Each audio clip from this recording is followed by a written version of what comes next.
Morning, dear friends. Welcome. It's Tuesday, 22nd of Sivan, June 21st. We're here to study the entire Talmud, one page, one line at a time. Today, with Hashem's help, we embark on a new chapter, chapter 17, Perek Kol HaKelim. That's 122b, 122b. As promised, we will first finish off briefly surveying the Shulchan Aruch and the laws discussed in the previous chapter on the last page, which discussed a Gentile who did something maybe on behalf of a Jew, or maybe on behalf of a population, or maybe ambiguously. And so we had a few different halachot that were discussed at the close of chapter Perek Kol Kisei HaKodesh. We'll take a look at the Shulchan Aruch, and then we will start a new Mishnah. And let's just look out one more time for a barrel. Not sure what the problem is.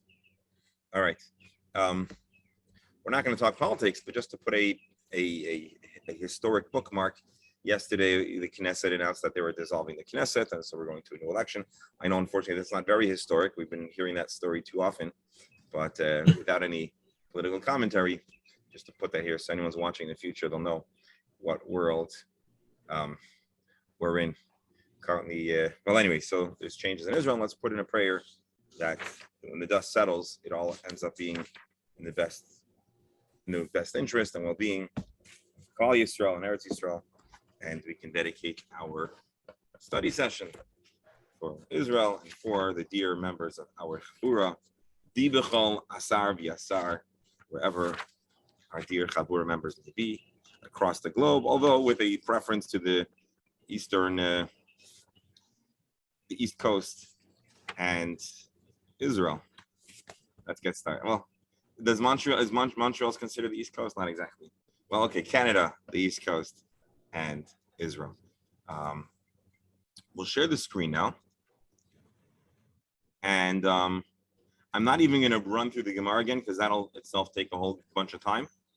So let's just take a look at a few of the halachic scenarios that the Gemara referenced, and we'll take a look as the Code of Jewish Law discusses. Here we go. Akum shehidlik esaner b'shvil Yisrael. A Gentile lit a candle to the benefit on behalf of a Jew. Asur lakol. Afilu l'mi shelehudlak b'shviloi. It is prohibited to everyone, even if it was not done on their behalf. Hold on, I just need to check something for Reb Beryl. Let me just stop the share for a moment.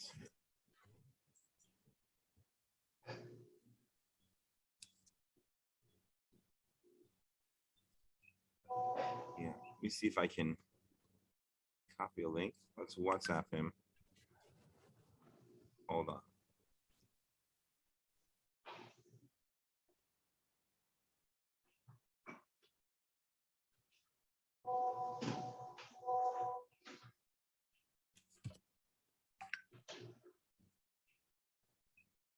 All right. I hope Roberto will get up. I have a question. If I walk into a room and someone, I don't know, but there's a lit candle and I benefit from it, do I have to try to find out if a goy lit it, did it light it for himself, did it light it for Israel? How far do we have to go? If it's us or to everybody, well, even for somebody that wasn't lit for him, how far do I have to go? Well, many additional factors would need to be clarified for this scenario to figure out the scenario. But if you walk into a room unanticipated and there's a light on, you don't have to close your eyes until you can figure out the provenance of that candle, unless you have a reason to suspect that. Here we're talking about that a Jewish person is sitting in the room and he has the paper and the sun is setting. He's like, oh, gee, it's really, really dark in here. And the Gentile says, okay, here. And he lights the candle. Well, then it's pretty unambiguous. It's pretty clear that it was done in the agency for the Jew. The Shulchan Aruch will continue to list scenarios that our Gemara referenced where it's a little more vague. So again, Akum shidlik esaner b'shvil Yisrael asur lakol. All Jews may not use this candle. Afilu mi sheloi hudlak b'shviloi. So if you walk into a room and you know that was the case, you may have some trouble. The Rama adds, "Ve'ein chiluk b'zeh bein katzav le'schar, loy katzav, loy shesal b'chiblanas, b'schiris." It doesn't matter if whatever the relationship between the person and the Gentile. The hoyel v'yisrael nenam mlacha atzma b'shabbos asur b'chali. No matter the relationship, the Jew benefited it from the candle, therefore they may not enjoy the candle. Aval imid liku litzarchai. If he lit it for himself, the Gentile lit the candle because he wants to read the times. Or another scenario that is halachically permissible to light a candle. For example, you have a person that's sick, and part of the healing process is either to help the person be calmer, or for whatever other medical reason, a candle is lit permissibly on Shabbos.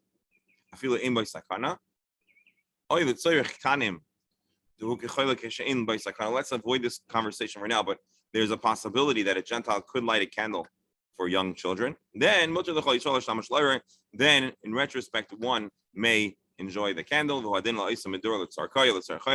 We don't distinguish between a candle or a larger a fire in the fireplace. If it was done on behalf of a permissible person, a Gentile that can't keep Shabbos may benefit from the candle. Well, then a Jew may benefit. Maybe there's a distinction between a larger candle, a larger fire. Maybe, doctor, this is well, not exactly your question, but if a Gentile on his own lit the fireplace, now your house is warmer. You don't have to run out of the house, but you can't have a direct benefit necessarily.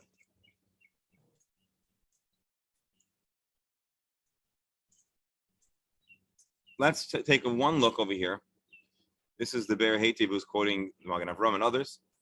You don't have to leave the house. He would now and from now on have to protest. Being that he owns the fuel. He's there and he's silent. The Gentile is essentially doing it on your behalf. If the Gentile doesn't listen, fire him. Even if you hired him for all year long and not for this specific act, it is nonetheless something that he's accepted upon himself in the service of a Jewish household. Let's read this. This is also in yesterday's Gemara. Jews and Gentiles are having a party. Mehidlik akum there, and the Gentile lit a candle. If more of the people are Gentiles, you can use it. If it's 50 or 50, asr. If there's evidence that it's being done specifically for the benefit of the Gentile, it's clear that the Gentile is using the candle. So basically, there's a default setting, but if there's a specific evidence that it's on behalf of the Gentile, then it's okay. Long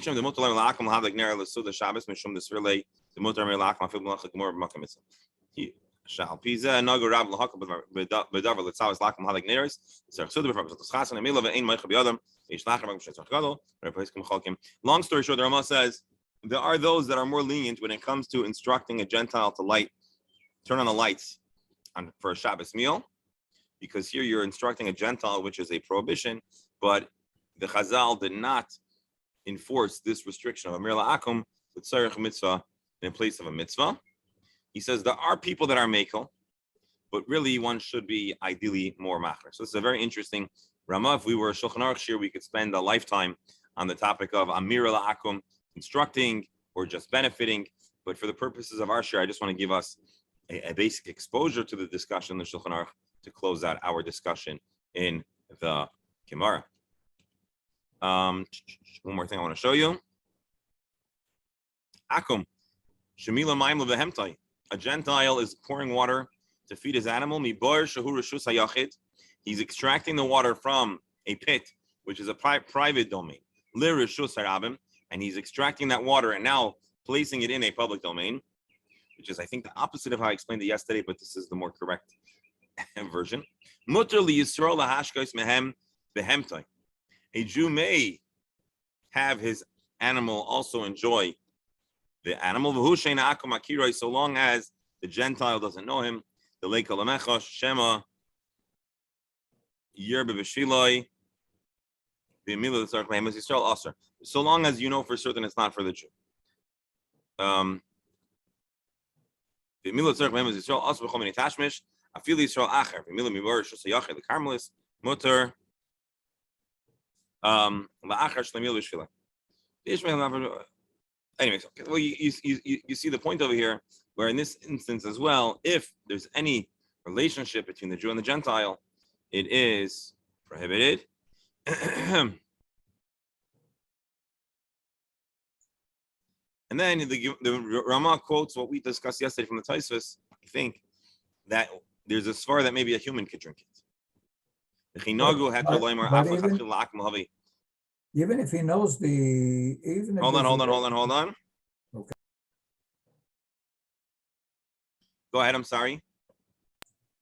But even if there's a relationship between the Akum and the Israel, the fact that he puts it in Rishus Harabim makes it available to anyone, to any Akum. So even if there's if they know each other, the fact that it's available to anyone. Sure. I'll tell you why not.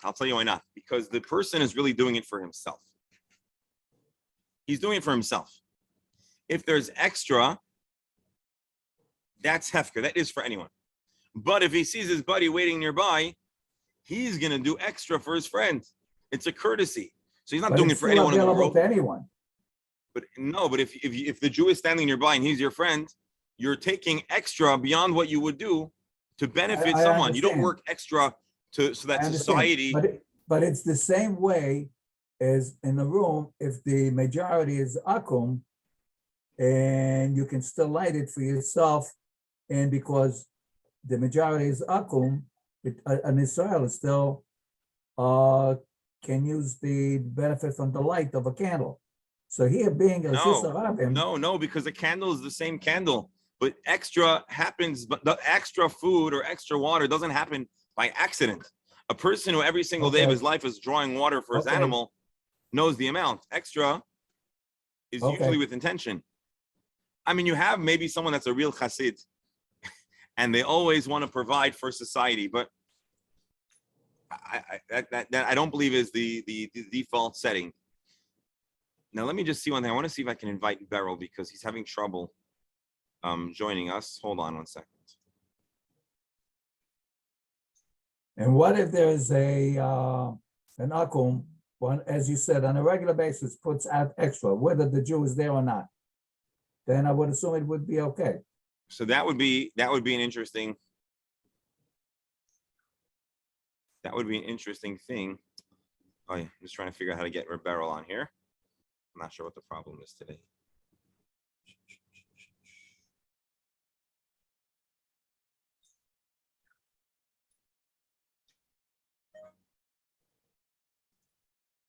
All right, I don't know. Let's share the screen again. So that's that.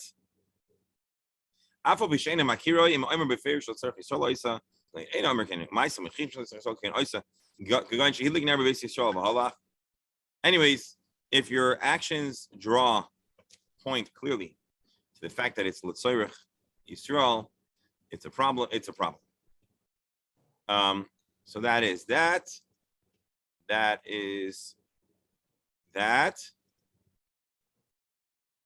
Now let's take a look at the story of the Merchatz, and then we're going to move on to the Gemara. Here, Yisrael va'akum daramba, a city that you have Jews and Gentiles. V'yesh b'Merchatz, rechatzas b'Shabbos, imroi va'akum, mutar l'rchaitz ba, v'matzah Shabbos b'miyad. If it is a majority of Gentiles, right after Shabbos, you can use the bathhouse. One has to wait until it is heated up following Shabbos, as we read yesterday in the Gemara, and here the Shulchan Aruch pretty much directly quotes our Gemara. Interesting. How do you determine, and I wish Rabbi was on, this would be a question that he would probably ask. Imroiv, how do you determine the quantities of Jews and Gentiles? You need to look at a city, at a how do you call it? At a survey, a demographic survey. Is it broken down by the neighborhood? What if it's a men's only gym, a women's only gym? How do you figure it out? So the Mishnah Berurah here says, Ein talei b'roiv diyorei ha'ir. The formula is not to calculate people living in how many people live in the town. Ela ba'anashim haragilim lirchayitz b'merchat zeh. We calculate the statistics, the number of people who make use of that specific merchatz, the eis hazu shalamayt Shabbos, after Shabbos. The mistama adaton mechames hamerchatz. So the language of the Gemara does not infer so. The language of the Shulchan Aruch doesn't really seem to say so. But the Mishnah Berurah says it has to do with the number of people using the merchatz. I'll explain to you maybe how the Mishnah Berurah gets to this point. In ancient times, there probably was only a single communal Beis HaMerchatz. And so if anyone was bathing at all, they were using the Beis HaMerchatz. And so therefore the formula would be all city inhabitants. Probably in the time of the Mishnah Berurah, it's a time where people had, or there was a variety of options in the bathing department. Well, that might explain why he says it has to do with the people that are actually going to put it to use. But it is an interesting, let's see if anybody else comments differently on that.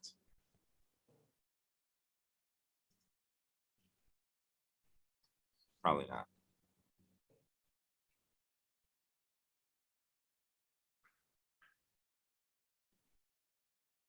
All right.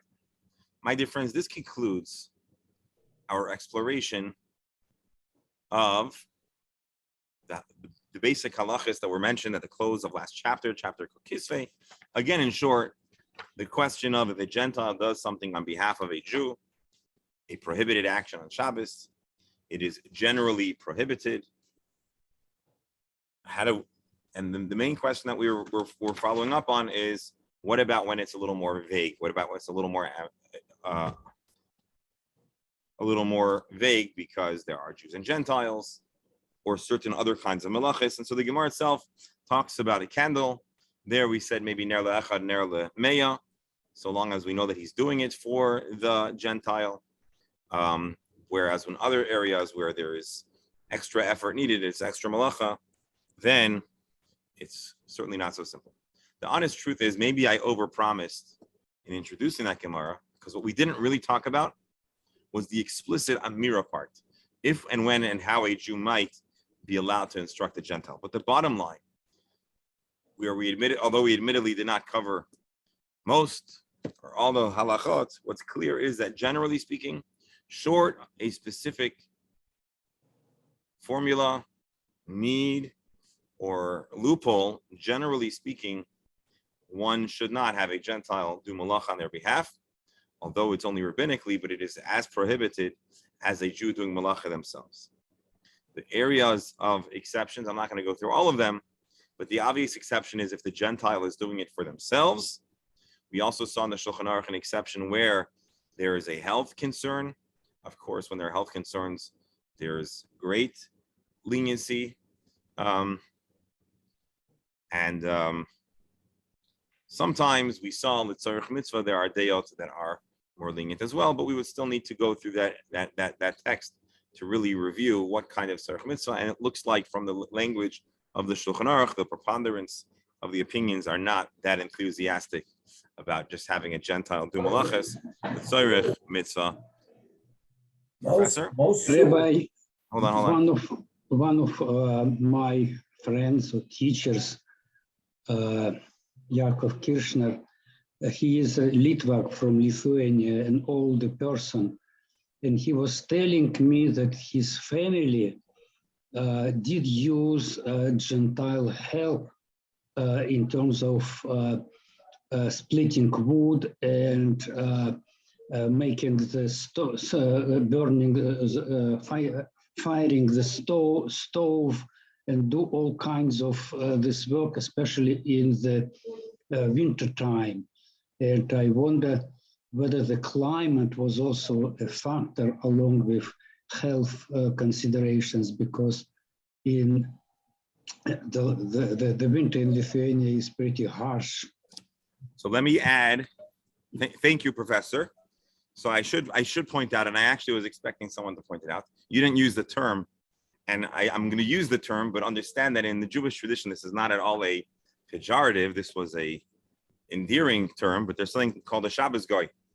And in the shtetl and in large Jewish populations in Brooklyn and elsewhere, maybe even in Teaneck, who knows, there were people that would have either official or unofficial title of a Shabbos Goy as a Gentile who would do certain Shabbos-related things on behalf of a Jew. And the professor is giving us testimony from a Litvak, and I presumably from back in the shtetl in Lithuania, where presumably the people were very devout and very serious about their Yiddishkeit and were not doing things that were not acceptable. And he describes a Gentile who's chopping wood and tending a fire in the fireplace.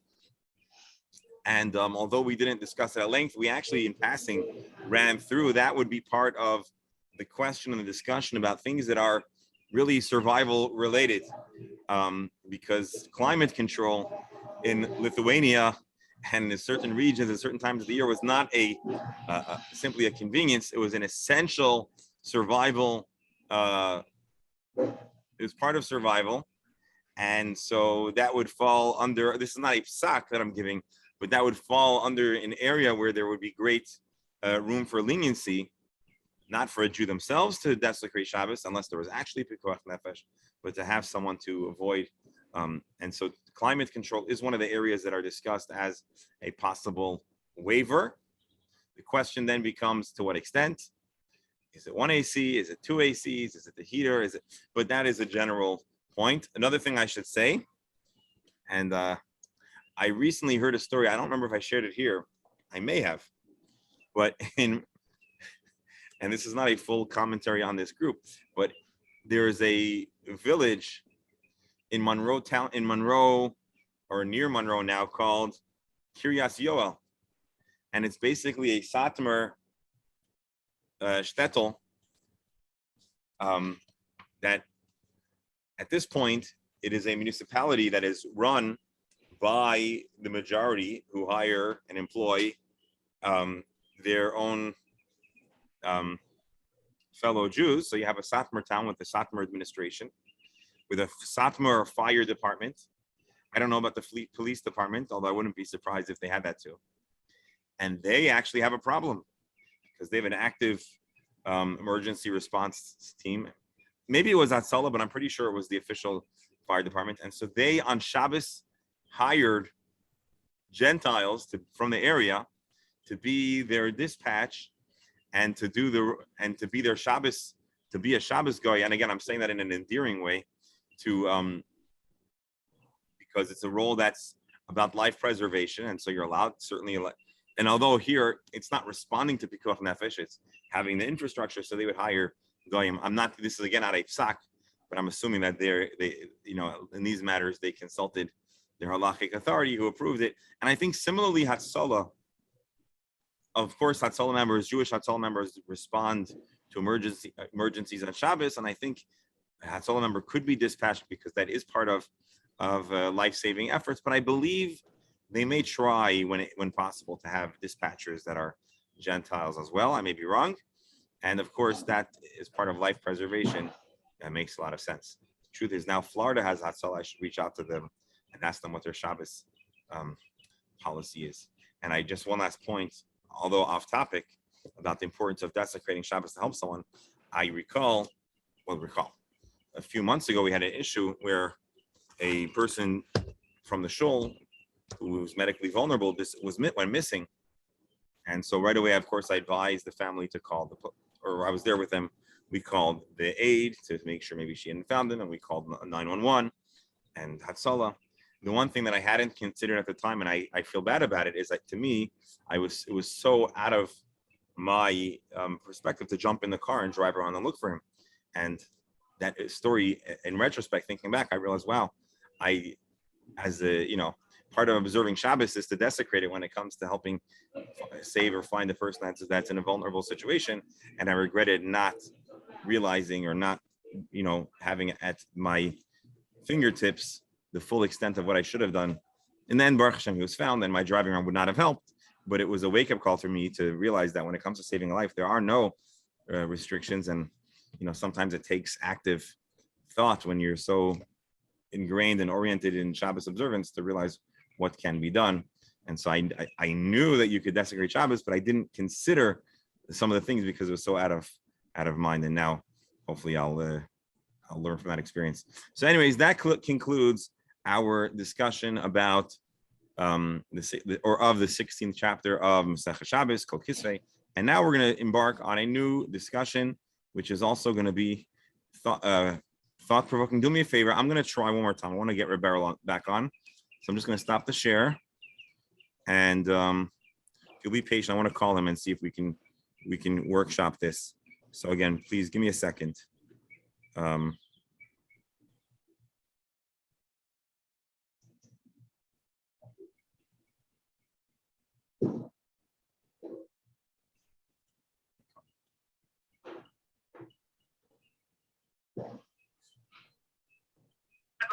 Reb Beryl, we're sitting at the shir, and I'm trying to figure out how we can get you on because we're about to start a new chapter. I think there's a Zoom problem because I tried Zooms for some of the other sites and I can't get on anything.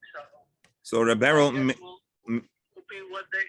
without it. It could be a problem with Zoom in Canada altogether because nothing is working. Maybe try logging out of Zoom and then logging back in. See if that helps. I tried that, and I tried on my phone. So there's an error. Gratefully, it's from Zoom. Oh, so I'm just going to make an invitation. If you, it says that the administrator can check his error log for detail, whatever that's. Anyway, don't disturb the thing. All right, so Reb Beryl, I want to give you an invitation. You're probably in the middle of something, but if you want to call my phone or you want to stay on, you're welcome to stay on by the phone today, so that way we have you on. If you have to go, that's fine. But I wanted to. If I call your phone, Why doesn't he try dialing in? Just do the dial. Yeah, so call my phone and I'll answer, and you'll join us, or you could. okay, which number of yours? Well, this number, or you could just stay on right now. Okay, I can say.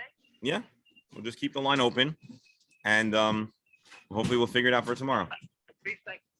Listen, you might like this system better, where all I can do is hear. No, we hear you too. Don't worry. I have you on speakerphone so that everybody can hear you too. All righty, let's get. All right. Well, so I'm going to share the screen now. Reb Beryl, you'll just have to imagine. And we are embarking. We're embarking on a new chapter called HaKelim, and we're going to go on to a topic that is well known and terribly not known. What do I mean it's well known? Well, if you ask a person to play a game of word association and you ask them when I say Shabbos, what comes to mind? I would suspect that and we should probably try this as an experiment, 90% of people would respond with the first answer would be muktzah. I may be off on that, but I bet you not far, because many people, and muktzah today is almost a synonym for a prohibited act on Shabbos. Someone might say that, I don't know, well, carrying is muktzah. Of course, carrying is not muktzah, carrying is carrying. But muktzah became almost synonymous, or the word that describes Shabbos. So in a sense, the word muktzah is very well known. Professor, you're making a sign to us now. However, muktzah, of course, has a specific definition of things that are and are not part of. Rabbi, I just clicked on the link that you sent to Reb Schuster, and it didn't work on my phone. So you're saying maybe I sent the wrong link? It's a possibility. Let me experiment this one more time then. I'm going to stop the screen share for a second. No, don't do it because of me. No, not because of you. But I do want to get to the bottom of this. Here, I'm just going to share in the Chabura the link again, and maybe Maybe try clicking on it. Just maybe a miracle will happen. Okay, I could try on my laptop while I'm on. All right, wonderful. No problem. All right, so muksa. Muksa describes the general genre of stuff, items that a Jew oughtn't to handle on Shabbos. Same problem. Okay. Well, you're here on the phone. However, that obviously is a very broad definition and has many sub parts and sub categories. And so the most obvious item that one cannot carry is something that is not a keli. It's not a vessel. And we have nothing to do with it. It's something that's entirely out of our mind and our intention to use. It appears, and I actually saw this in the Yerushalmi, that there was a little bit of a history, a little bit of an evolution of the laws of muksa. Initially, in the time of David and Shlomo, there were certain things that were muksa. In the time of Nehemiah, in the time of the Bayesheni, our sages describe in our Gemara, we'll see that Chazal made a gzeira called Gezeras Kelim, prohibiting the use of almost any vessel, almost any keli on Shabbos. With time, they downgraded that prohibition. However, certain items remain prohibited. And so we're going to discuss today the things that may be carried, things that may not be handled, as well as in our Gemara, in the course of our study, we're going to talk about different reasons why something may or may not be handled. So, for example, the Gemara in due course is going to talk about tiltal l'tzoyrech gufay, carrying something because you're going to use the item itself, or tiltal l'tzoyrech mekaymai, carrying something because you need its place, or tiltal for the preservation of the item. For example, we're going to also talk about a keli, a tool, an implement that its use is permitted on Shabbos, an implement that its use is prohibited on Shabbos, and many other items along these lines. So, again, we all know about the laws of muksa, or the fact that muksa describes things that we cannot handle. We all know of many of those items. And our Gemara is going to give us further insight, further information in that topic and that discussion. As we've come to expect from the Gemara usually will start almost in the middle of a conversation, assuming we have a certain background knowledge. So we already should know is that things that can't be used or aren't to be used on Shabbos, animals, money, earth, rocks, things that are entirely have no use on Shabbos for us, those are super muksa, super prohibited from handling, and our Gemara is going to discuss this. But now when it comes to kelim, it's implements, tools, it's a little more complex. There is more variation, and so that's what our Gemara is going to talk. As for the reason of muksa, again, this is by way of introduction. There are a number of explanations given. We actually discussed this a little bit long ago in the third chapter of Masechah Shabbos. I want to just run through very briefly, even though there are nuanced differences between the different Rishonim. I want to run through here the Rambam as he introduces muksa, gain a little insight, and then we'll jump into the Gemara. So let's take a look real fast here. This is the language of the Rambam. This is Rambam Hilchos Shabbos, chapter 24, halacha 12.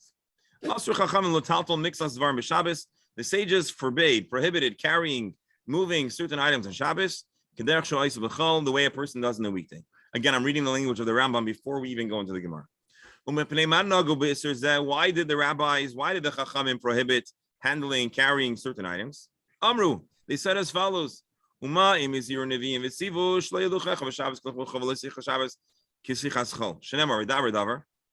sages in Isaiah commanded us to not have weekday mannerisms on Shabbos. Our walking should be different. Our form and style of conversation should be different. Certainly, certainly we shouldn't be schlepping stuff all around like we do in the weekdays. We should not conceive, we shouldn't view Shabbos like a regular mundane day. Because then you're sitting home, you don't have work, it's Shabbos, and you're allowed to do anything besides for malacha. Well, you'll find that the person is straightening the furniture, lifting boxes and kalim, rearranging their how do you call it, their cupboards. Or you guys says, oh, there's a stone here, we gotta hide it, let's go move it out of the way. He's sitting home from work, and a person could end up just seeing Shabbos as a day of house improvement. And the person's bored, he's looking for things to do. And it turns out that although he's supposed to be resting, but he's bored, and so he's looking to do work, and he ends up not resting on Shabbos. So the Rambam has a very interesting thing, and it's a little bit, I'm sure some of us here are surprised that we're reading this, because we know that generally speaking, on Shabbos, you are allowed to move things as much as you like. But the Chazal created certain restrictions to help make Shabbos Shabbosdik, so that we're actually resting and not looking to do extra work because we have time in the home. That's one reason the Rambam gives. Furthermore, if a person is going to be using or carrying around and moving around tools that have a prohibited use, you may end up using it. And the person is going to end up committing a malacha. So let's think of a tool that you're not allowed to use. And once you're holding it, it's almost unintentionally, you'll put it to work. So answer number one, it has to be more Shabbosdik. Answer number two is there's certain tools that if we don't prohibit use, a person may end up actually desecrating Shabbos. Furthermore, this is the most interesting one. You have people that are not professionals. They are unemployed. You have some people that can't find a job. You have people that play sheshbesh every day. When I lived in Cholon, we used to walk through the Kikar, which was a shopping plaza, and there's a whole society of people who sit all day long playing sheshbesh. Well, maybe they don't play sheshbesh all day long. Whenever we were walking, they were doing it. And so to me, and I hope this is not offensive, but to me, whenever I read about these Yoshvei Koronis, it's probably not an accurate depiction, but that's what I have in mind. You have people that are unemployed. It's not a criticism per se. Maybe they can't work. Maybe they're a disability, or maybe they're, I don't know. But anyways, if you can carry and do all week that kind of stuff, for them, Shabbos is just like any other day of the week. They don't work on the weekdays. So if we don't create some kind of restriction or make a regulation that alters their behavior, well, then to them, Shabbos is just another day in the week. Therefore, our sages instructed us and created regulations to help us avoid handling certain items, and thus Shabbos looks distinct. I know you're wondering, so do you mean to tell me that the way they made Shabbos special is just by tying people's hands? Surely they should have made they should have regulated that you have to go to 2 shiurim on Shabbos. I understand, but that's what the Rambam is saying. And these are some of the reasons that informed the Isser, the prohibition of carrying muksa.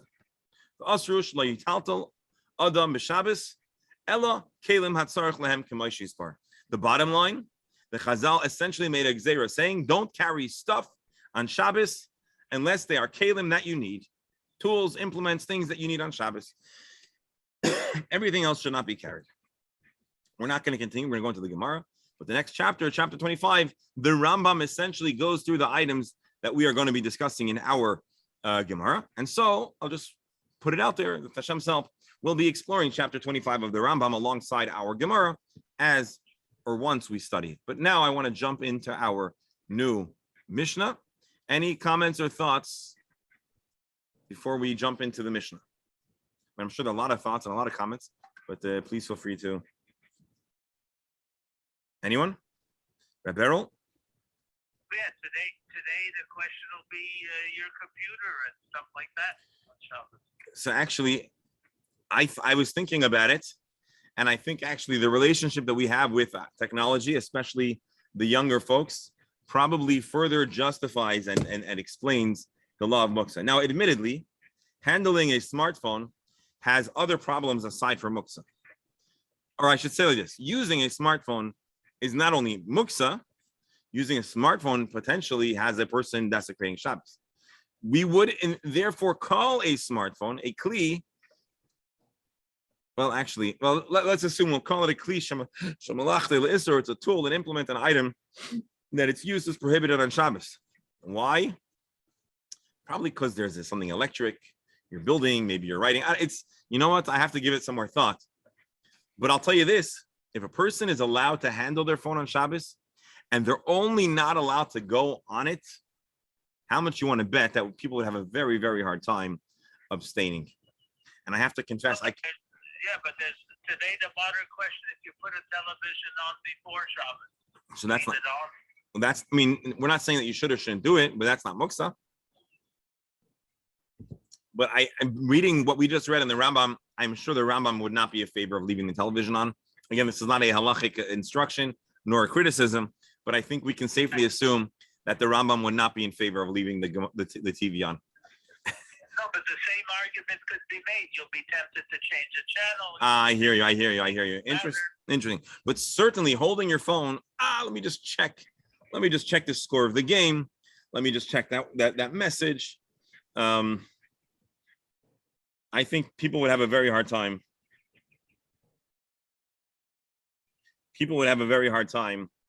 Not using their phone if they were carrying them around.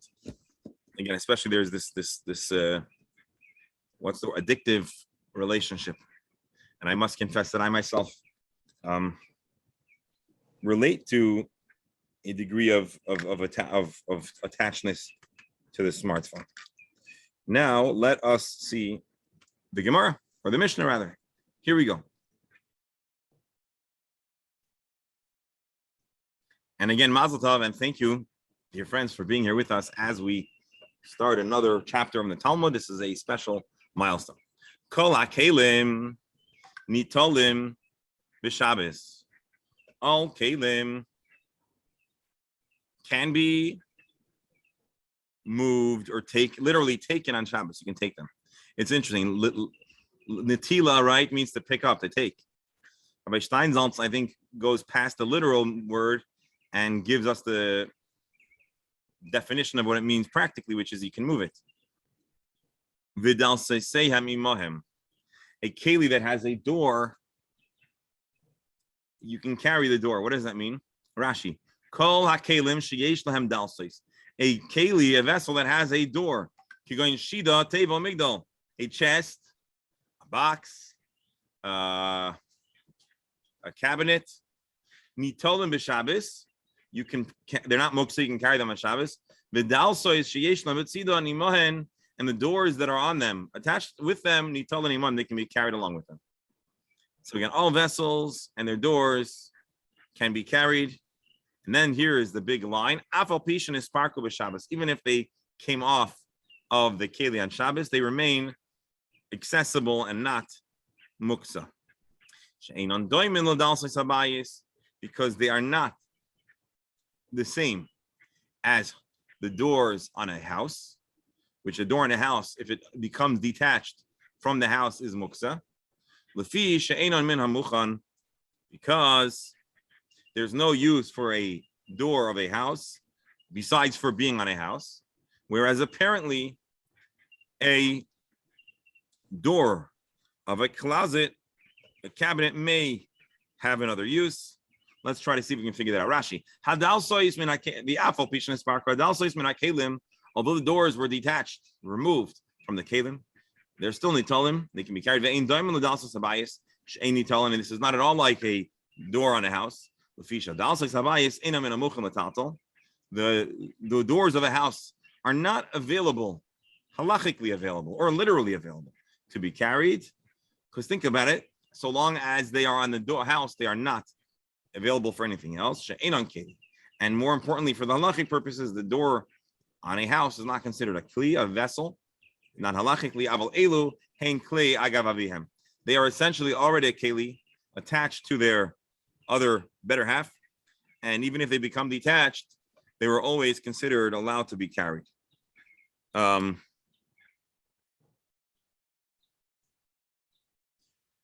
What would you do with the door that became detached from a keli? Let's see, or we'll figure it out in the Gemara actually.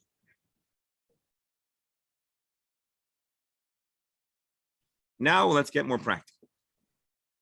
Noitel Adam Kornis, a person is allowed to handle on Shabbos a kornis. Rabbi Steinsaltz says a mallet. I think a hammer would probably do. Dr. Stamler, kornas, hammer, or mallet, or that's the same thing. It's usually it's a large hammer, A lot. but to break, you don't need a large hammer to break up. So hold on. So in modern Hebrew, kornas would be like a sledgehammer. Yeah, usually. Interesting. Okay. So I'm going to default to hammer or mallet. Usually they're used on a construction site, but they can be used on Shabbos. Lefatzei aboeta gozim, to crack nuts. Kardom, an axe, a hatchet.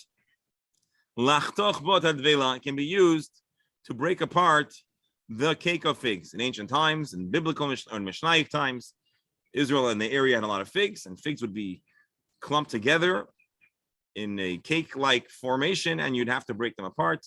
You could probably use a knife. Maybe you could use your hands, but if you need you could use a hatchet. You could use an axe. Rashi, the vela. Why do you need an axe? It's turned into a very thick, round thing. Very thick. It's hard like cheese. You need something very strong to break it up.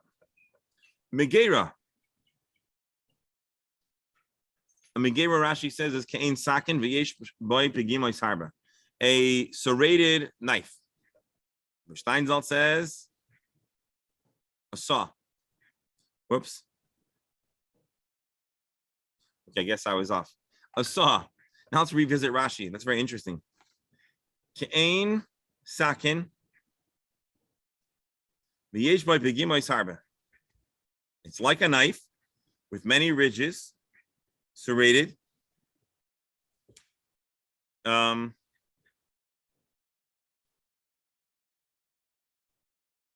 on.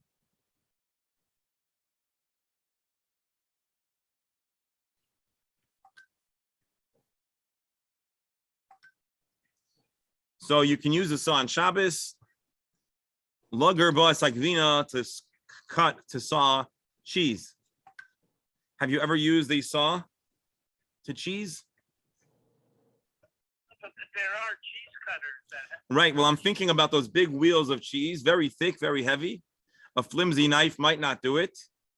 They Maybe usually a saw have, would do better.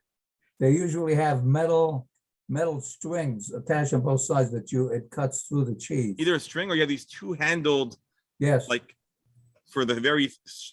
So Rashi lechatchoi ulechalkoi. Lefi shemaheres lachdach davar av, a saw does a good job cutting through something thick.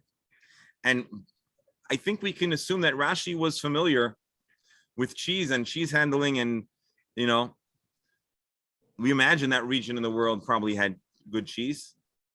We know Rashi was in the wine industry, but we can imagine there was cheese. Magrefa is like a shovel, right? Usually it's a rake. A rake. Magrefa. Yeah. I think magrefa is used like to describe some of the vessels in the Beis Hamikdash they would use to scoop up the ashes. Well, anyways, I think you're more correct, because here we translate it as a spade. A spade is that pointy implement that goes into the ground, right? Yes. Right. I think so. I would not have necessarily shovel-like, but more that pointy. A tool with a sharp edge, typically rectangular. All right, you learn new things every day. Okay. So you can use a magrefa, according to Rabbi Steinsaltz, a spade.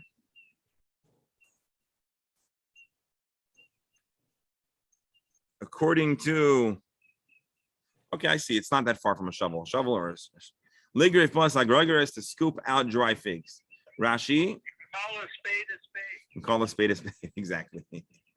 Mina chavyes. So although all of these implements are usually used in malacha, prohibited labor, a cornus to knock in a hammer, to knock in a nail rather, a kardom to chop, a magera to saw, a magrifa, something with the agriculture probably in the ground to break up the ground, all prohibited, but you can use it to do permissible activity. We're not done yet. Esarachas, the esamazleg, a winnowing shovel, a pitchfork, laseis alav lekatan, to hand food to a child. I know you're wondering, why are we feeding a kid with a funny fork? Let's hold on for now. Let's just imagine that's what you're doing. You don't have a regular fork. Esakush vesakarker, a reed or a shuttle, says Rabbi Steinsaltz, which are used in the weaving process. Litchov bo, to use it to puncture food in lieu of a fork. Machat shel yad litol bo takotz, a needle to take out a splinter. Vishel sakaim, and a needle that's used by sack makers, liftach batadeles, to pick open a lock. Let's see, Rashi. Oh, you see, no one called me out. I read this as mazlig, but the word is malgaze. And obviously mazleg is a fork and a malgaze here is a pitchfork. So there was obviously a relationship. I'll tell you today, in everyday Hebrew, a malgez is a forklift. Forklift, interesting. And a mazleg is a fork. Well, you want to see what Rashi says? Kimin atar shekorim purka, a forka, shel barzel, v'lo gimel shinayim, mahafchin boy kash begarin. So this definitely Rashi sounds like a pitchfork. But you're saying malgaze today is not a pitchfork; it's more like a fork lift. Let's say, interesting. Kush, fushel karka real. Is used as a toothpick to take soft foods. Machat katan, we're talking about a small sewing needle. The shel sakaim, we're talking about a big needle. And if you lose your key, you might want to use a big needle to pick the lock in the time of the Mishnah. And so here, essentially, we've studied the Mishnah, and our Mishnah has told us two halachas. We've told us that the doors of kelim are not like the doors of homes. A door of a home is muksa. The door of a keli is not. That's the first halacha that this Mishnah taught us. Again, our Mishnah assumes already that we know that one is prohibited from handling a whole different variety of items because of muksa, and certainly anything that's not a keli. There's also a problem with a kli shemalachta le'isr, a tool that is its use is a melacha on Shabbos. One is prohibited from doing that melacha. Nonetheless, this Mishnah has taught us that if a tool has a secondary function, not a primary function, that's not a melacha, well then one may use them as such. Of course, the Gemara is going to discuss a whole lot more on the topic. But just because the primary melacha is prohibited doesn't automatically mean you cannot do a secondary permissible use with that item.